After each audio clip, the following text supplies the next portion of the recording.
Hello, everybody, and I would just like to introduce you to we have the lovely Nicola from Inner Belief here. So, welcome, Nicola. I'm looking forward to talking to you today about your business and what positive impacts this can have in the workplace. Would you like to introduce yourself and a little overview of what your company does and the services you provide? Yeah, thanks for having me, Eloise. I'm looking forward to talking to you and telling you a bit more about what we do. So, my company, Inner Belief, is a company that has two distinct arms to it. So, one of them is working with private clients and supporting them in fertility, pregnancy, postnatal, and also conditions like anxiety, depression, phobias. The other arm is a corporate arm because my background is having 20 years operating at a senior level in the corporate world. And so I can see some of the challenges that my private clients are facing when, for example, they're going through fertility treatment. So I now go into businesses to talk to them about why fertility is a business issue and why it needs to be spoken about and what businesses can do to support their employees, but also to support their business when employees are undergoing fertility treatment. Nice. Okay, thank you for that overview. So, why is it that why is fertility at the workplace a current issue? Yeah, lots of people ask me that question, and I think I like to describe fertility as the new F word because it is becoming so so prevalent. Because if we look at the global statistics, one in six couples are struggling to conceive, and that is solely heterosexual couples. So if we bring into single parents and members of the LGBTQ plus community, then that number increases.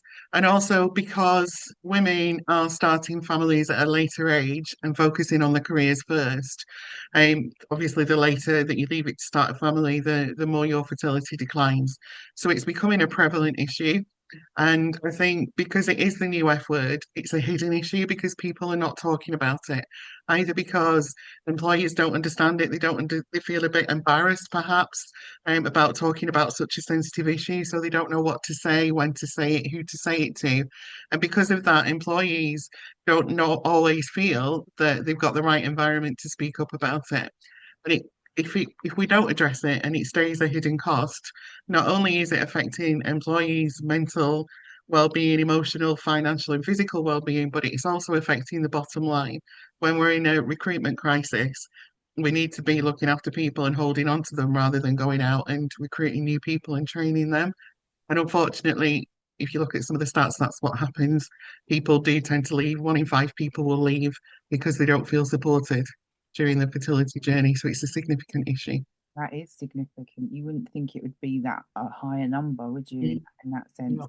That totally makes sense. I mean, me myself, I'm a very career-driven person, and I've Mm. always wanted children myself, and I'm getting to that higher end of the 36 bracket now, and Yeah. it's a common question that I ask myself that am I getting a bit too old to have children now? Am I going to struggle to be able to facilitate with my fertility? Would it happen naturally? You just never know, do you? And I think if employers are not comfortable with those conversations and not have feel comfortable in having those, or there's no awareness around it, having that Mm. specialist in that field to be able to have those conversations and help with the kind of mental health and wellness of that, I think that's a really crucial point that you do provide that service, and that would help benefit a lot of companies out there. uh, Yeah, exactly. I do say it's not rocket science.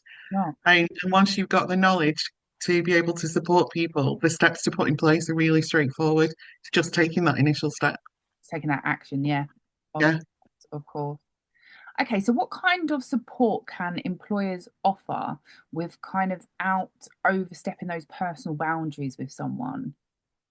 Yeah, I think this is where having a culture in place that supports people with fertility is really critical because some people will want to talk about it and some people won't.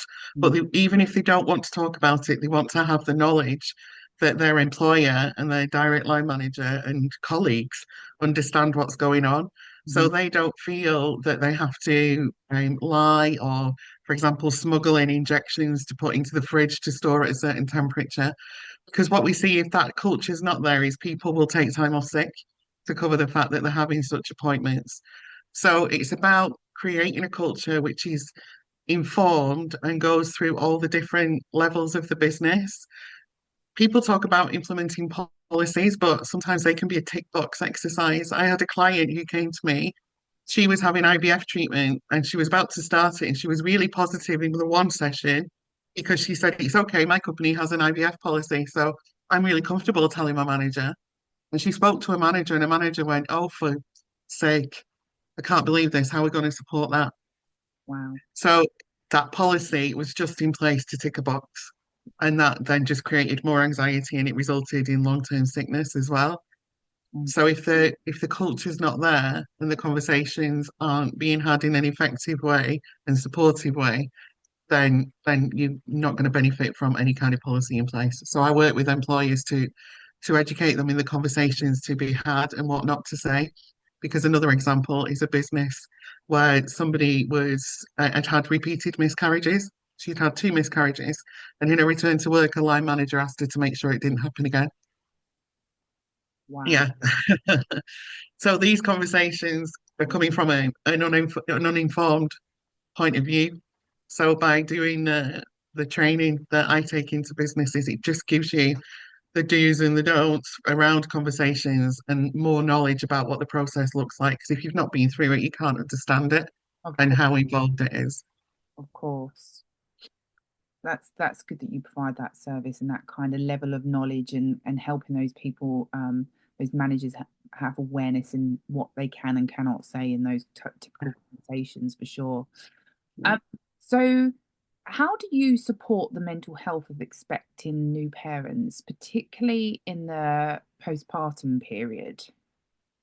Yeah, so this is one of the reasons why I shifted career from being at senior level in the corporate world to doing what I do now from my own lived experience of really poor postnatal mental health. So I work with people from fertility all the way through to postnatal to try and prevent people getting into the same position that I was in through having the support, having the tools and techniques to Mhm. be able to deal with, for example, unwanted thoughts, societal pressures. Because what I find, especially with things like fertility, is somebody could have been trying and trying for years and then they finally conceive, but then that starts a whole new cycle of anxiety. Yeah. Whereas they might have thought that this is the point where everything falls into place and everything's wonderful. And I think part of supporting people with postnatal depression or perinatal depression is the fact that it's perhaps still the greatest taboo when it comes to depression because we're meant to be excited and we're meant to have everything that we wanted. And we could very well have that, but our body and our mind are not saying the same thing. So by acknowledging that in the first place and giving people the tools and techniques through different sessions with me to understand how they can manage those feelings and those emotions and being prepared for it, especially coming from a neurodivergent viewpoint as well, because I am ND myself. I have ADHD and autism, and that the figures for postnatal depression double if you have neurodivergence involved as well. So being able to support people with different techniques, depending on where their mind's at, is how I can help them. Brilliant. That's good. What are some common mental health challenges that maybe parents face that are still kind of misunderstood or overlooked?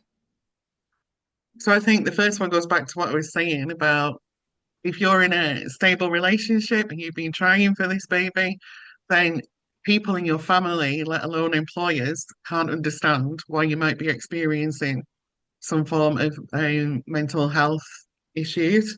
Mm. So I think just educating people that this isn't something that somebody's chosen to feel. This is happening to them. Yeah, And the fact that I think since COVID, we've started to talk more about mental health. So it is becoming more understood and those conversations are taking place, thank God. yeah, But around peri and postnatal depression, there is still a taboo. So it's about trying to break that down. And I think working with people around there's a feeling of guilt that you're feeling like that sometimes. There's a feeling that you're not a good parent and trying to resolve those issues so that we can carry on and be the parent that we want to be without beating ourselves up and creating more mental trauma. Yeah, more stress or more anxiety Yeah. for yourself because, yeah, those factors are constantly worrying you, for instance. Okay, perfect. Thank you. So, what changes would you most like to see in the maternal health and parenting space over the next 5 years?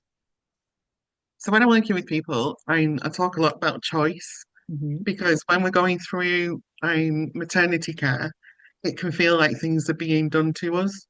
And sometimes it can feel like we don't have a choice. Yeah. So I work with them to ask the right questions. So, for example, if we're talking about an induction, you might be told what are the benefits of being induced and the risks of not being induced. But what we need to see are the benefits and the risks of being induced and the benefits and the risks of not being induced. So we got a full picture instead of half a picture. So I'd like to see people become more aware of their choices and to stop the maternal mental health care processes being so medicalized at the moment and almost a conveyor belt and looking at what are the options for individuals. Hmm. And I'd also like more support in place for neurodivergent people because if you're in a situation with somebody who's a doctor, who's an expert, that can be quite overwhelming and you're taking all this information in that is really important for you and your baby, and your mind's going 10 to the dozen. So I think having some kind of support in there that would help people to be able to process that and make the right decisions rather than feel that it's being done to them would then reduce the numbers of postnatal depression that we're seeing. That makes sense. Yeah, Mm. really does make sense. Okay, perfect. That's been really kind of interesting to kind of understand your business and how you can support fertility in the workplace. Do you have anything else before we kind of end the call on how do we contact you? Is there anything particular you want to go through? Yeah, so I have a website. So I don't know if we can share those details with this video, Yeah. but it is inner-belief.co.uk. And I also run, if anybody's interested in finding out a bit more about the fertility in the workplace, I run monthly webinars called The Cost of Silence, that gives you an overview about the support that I can provide. I also come into businesses and will do workshops with your employees and look at your policies to make sure that they do have the right support in place because there isn't a legal requirement at the moment to have a fertility policy, and just help you to create that culture going forward. So even sometimes people don't want to say to me, "Oh, I don't want to start that because I can't solve the problems for the employees. I can't make them become pregnant and have this baby." But it's not about waving a magic wand. It's about knowing that they've got the right environment that supports them should they want that. Because yeah, we can't solve it, unfortunately, but we can support people. 100%. And I think I think that is a really key point is having that right culture in anything you do, as long as there's that support, the nurturing, the development, the help support that you need within a business, even if Mm, you invest to an external company, it's all mm, about your employees. Like you said, if there's a high turnover in recruitment, is that because the culture's not there? Are you just tick box exercising and not yeah, actually developing your staff to have these not natural conversations? They're kind of something that's out their comfort zone, but mm, educating and investing into your people is really crucial, I think. And I think, yeah, you are right. And it does come down to that culture 100%, mm. does. Yeah, because what I've seen with fertility, because it is hidden and people are giving other reasons for absence, is that you start to then have to progress down an absence management route. So some employees have said to me, but if I support them with the fertility, that then means that they're going to be going off potentially on maternity, but they're going to be doing that anyway. Exactly. And surely it's better to know when structured appointments are taking place and they're taking time off for that than having extended periods of sickness absence that you can't possibly plan for. Of course, of course. Mm, And that's really crucial, isn't it? And although um when it comes to fertility, it's like you said, it's not a protected characteristic, but when you are pregnant, it is a protected yeah, characteristic. Is that day and age of people's mindsets on how to change that mindset in and and yeah, make people more knowledgeable about nurturing and caring for your people. 100%. yeah, exactly. Perfect. Well, if anyone wants to kind of get to know more, as you said, you can go to your website in Belief and Mhm. It's good that you do kind of live webinars as well. That's really good. I think I'll probably join one of those myself, get myself a little bit more. Good, good. But yeah, thank you ever so much for your time today, Nicola. It's been an absolute pleasure speaking to you. Um, and if anyone has any questions, they can go directly onto the Facebook, or directly to us or Nicola yourself, and we'll make sure that we tag that on the page when we post this for you. Perfect. Thank you for having me, Eloise. I really enjoyed that. No problem at all. Take care and have a lovely rest of your day. You too. Thank you.